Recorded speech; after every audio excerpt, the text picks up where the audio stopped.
Genie grind and watch him get rich, huh? Remember when I said I hit a lick, huh? I don't really wanna fuck the bitch, what? Willie went and made another hit, okay, like Prada on my motherfucking kid, huh? Louis on my motherfucking hip, huh? Curry how I dunk, no switch, hey, fucker gonna fuck that bitch, hey, if you ain't gon' fuck with me, you a dumb fuck, put up a hit but feel like one punch, look at my bank and I'm getting dumb rich, and I'm gonna count it up till 100, Toga stands there in the harbor. Finishing her sentences, she was all out of words.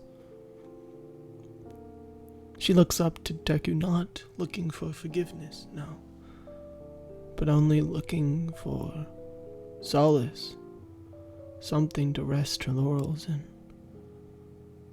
But why, Toga? Deku says, as he stares off into the sunlight. He can't even look her in the eyes. Why? After all of the unknowns that we've been through, all of the times I've sacrificed everything, and only to get backstabbed, to get killed. When my death comes, and I mean when, you'll know that it'll happen. There will be no unknown. You can prepare, you can understand my death, Deku. I only wish for you to have a good life. Since the beginning, that's all I've wanted. I may have been selfish in my endeavors, but they always rested their solace in one thing. You. I want to be remembered anyways. Not as the villain of everything, of everyone, but as the one that never changed her physical appearance to appeal to anybody. The one who had stayed her course. You see, Deku, I've had a quirk this entire time. What? Yeah, it was fun. A fun quirk. I'm able to change into anybody's blood that I had taken. It's crazy to tell you that now. After all we've been through, I'd never told you. You know why? 'Cause I was afraid. I was afraid for my life. You terrified me, Deku. Your power, your drive to protect me, I thought would be smited against me if I ever used it. Now that I see my death, I only find it now I can trust you. Why is that? Am I really that selfish? Funny. You really are dying. You would never talk like this. And when did you ever want to be remembered as someone good? I don't know why, but I have this feeling. Not just by you, but by more people. The people that I had led in the underground too. I didn't build my regime off of fear, no. No. They were good people. Well, anyways. Deku, would you accept my apology and offer? I'll do you this one favor. Okay, Deku? One last time.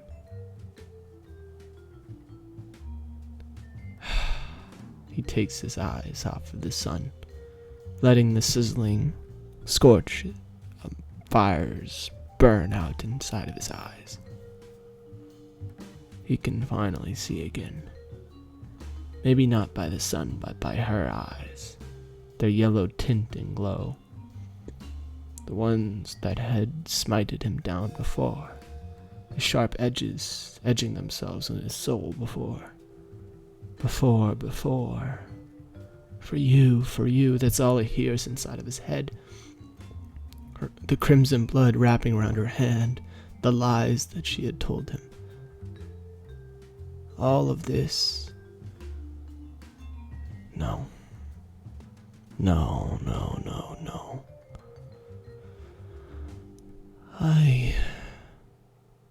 I accept. He holds out his hand, nervous to see what catches it, as it rests itself inside of Toga's. Come here, you, as she drags him, pulls him as fast as she can into her arms, as she hugs him and kisses him, frantically, trying to get as many kisses as she can before he, inevitably breaks out of her titanoboa grip, as she wraps her arms around him like, some sort of boa constrictor, holding him as hard as she can, as she laughs maniacally while kissing him as hard as he can. He eventually rips himself by digging a hole down to the ground and emerging outside the other side. However, then she tackles him once again, hunting him down throughout the night. She basically, makes sure that he will never rest alone again. They rest on a beach, saying out into the sunlight. Deku's hair stained with the blood of her vials on the back, although he didn't mind. Fuck it all, Deku says. Toga says,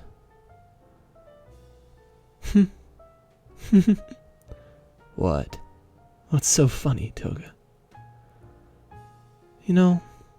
After all of this stupid stuff, after all of the pain, we're left on this beach. Alone. Together. Finally.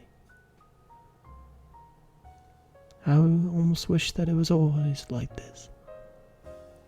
Every night could be us here. Us alone in the ethereal plane. No lights, no duties, no people to cater, no obligations. Just each other, looking up into the sunset. The stars are out now, setting in a new era for those of the night. We belong no longer to both of them. Don't you know it, Deku? His eyes reforming and shaping back to their original. Almost a new spark in his eyes. Not the spark of evil, not the spark of good, but of neutrality. Of understanding his presence and his time. Of understanding his place within this reality. The middle ground that he had entered. The true neutral of this world. Was two people sitting at a beach. She's right. To love your life. But he still holds on to something. Something in his heart. Can't.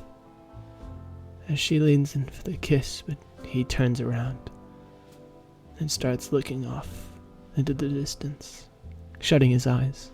Again, she says, "Oh, you meanie. Fine, be like that. But you'll love me. You'll love me soon enough. I'll hug you and kiss you until you do. Yes. Tomorrow we'll go shopping." And as she talks to herself, he's like, I can hear you, right? She scooches over like 5 feet away and then she starts talking again. He's like, you just got louder. What? As, they typically have an argumentative sort of way around each other. Like new people finding each other. However, this air around them that presents, Soon enough, he drifts off into sleep. Wakes up on the beach without his clothes. Looking around, he only has his underwear on. He's like, wait, no way. As the silver beaches of that plain, are empty and dry without none of his clothes. He takes around frantically looking for them. Starts to sweat a little bit as he couldn't have done that. No, not on the first night at least. He can't be this obsessed. She's gone, of course. He couldn't have. And then he turns around and she's holding up his clothes like, missing these? Right next to a limousine. As you know, the crow girl is in the front seat wearing a suit and tie next to Muscular. Well, not the Muscular you know of. A rocky dude with rocks for teeth, and his head is currently shaped like a bull. Like a bull rock, basically. A bow rock? Yeah, bow rock. Who both get into the limousine and start driving off with his clothes.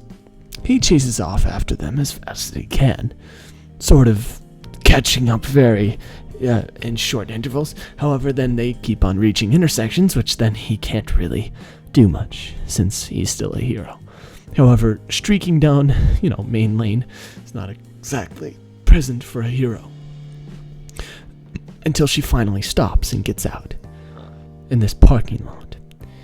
He's like, can you give back my freaking clothes? Please. She's like, if you ask nicely. I already said please. Follow me for 10 more seconds. Yeah, 10 more seconds. As then she walks into that department as he follows shortly behind. As she tosses the clothes straight at his face, security comes and checks him. He then realizes as he's shuffling through his clothes and opens up the last one, he sees that he's inside of a Macy's. Do not copyright me, please. And hashtag not sponsored at the same exact time, because YouTube's a bitch. But yeah, Deku just scrambles to put on his clothes, getting behind one of the racks as she laughs hysterically, dragging more attention to him as he gets quite mad at her for this. He gets on his clothes. He exits again as he's like, you switched up my clothes. Yeah. What, a sweater jacket that was replicating mine? I guess we could be twinsies, but that'd just be creepy, wouldn't it? Like you were obsessing over me or something. As she laughs to this, however, he stays stone cold faced. So what are we doing here? Are you gonna blow it up again? She's like, oh, that was just you always misunderstood all of those. What do you mean misunderstood? Blowing up a mall is very serious. Although typical freaking villain behavior. The people who made this mall founded this place on the whole structure of, bankrupting all of the stores inside of it for the profit of the whole place. That doesn't mean you should blow it up. Well, we couldn't just leave it alone, could we? You could have just told us. You would have done nothing about it. All the places inside of here. Here, I'll show you. How much of your profits do you actually have? As she kind of basically kicks the department store manager into the back room. And she just picks a random guy out of the thing. So he tells them to call down his manager, who instantly comes in there and they tie him up. Deku doesn't do shit. He just watches as he stands in the corner, as she basically interrogates all of this stuff out of him. Shapeshifting into All Might. Acting like he's just here to get some information out of him, right? So basically at the end, she has that guy tell him all about their profits being depleted from an unknown person. It was actually the department mall itself. And he's still like, my point still stands. She's like, oh, you're so... here, I'll show you.